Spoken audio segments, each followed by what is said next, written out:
Shalom a todos, esto es un nuevo ciclo, un nuevo comienzo en la primera aliyá, Parashat Tzab, del libro de Vayikra. Dice el texto en el versículo 8 del capítulo 6, Adonai le dijo a Moshe que les ordenara a Aarón y a sus hijos. Esta es la ley respecto al holocausto. El holocausto se dejará arder sobre el altar toda la noche hasta el amanecer. Pareciera que todas estas leyes, normas, con respecto a sacrificios de animales, a vísceras, a ofrendas del todo quemadas, a minjá, a ofrendas de cereal y de aceite, estuvieran ya en la obsolescencia y no aplicaran para nosotros en ningún momento.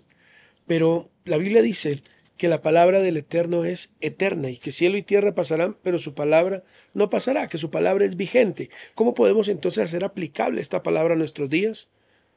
Tenemos el próximo miércoles, Pesaj, la fiesta mayor de la Shalosh Regalim.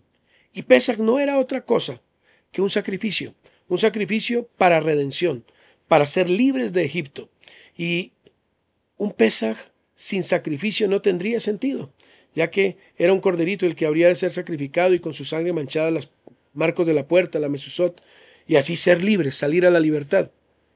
Todas estas porciones de Vayikra nos van apuntando y nos van llevando hacia el Mashiach, nos van llevando hacia el sacrificio perfecto de Yeshua. Por eso el texto de Haftarah para esta porción habla en Malaquías, el capítulo 3, sobre el profeta Elías, aquel que prepararía el camino, aquel que repararía el camino para que el Mashiach pudiese venir. Y como tal sucedió, dice el libro de Malaquías en el capítulo 3, y está ligado a las ofrendas precisamente.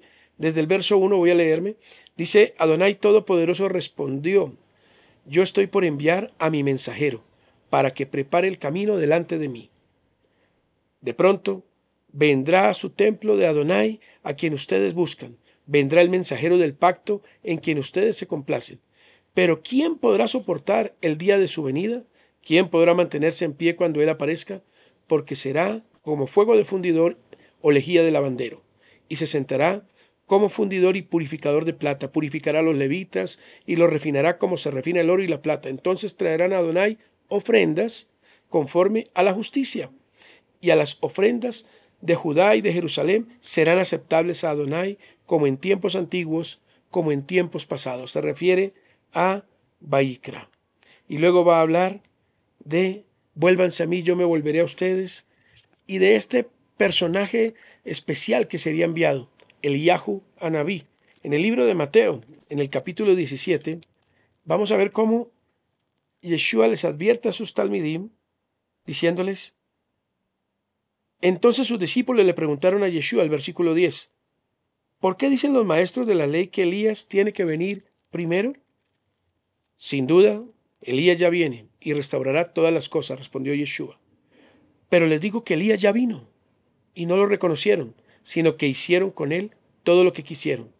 De la misma manera va a sufrir el Hijo del Hombre a manos de ellos.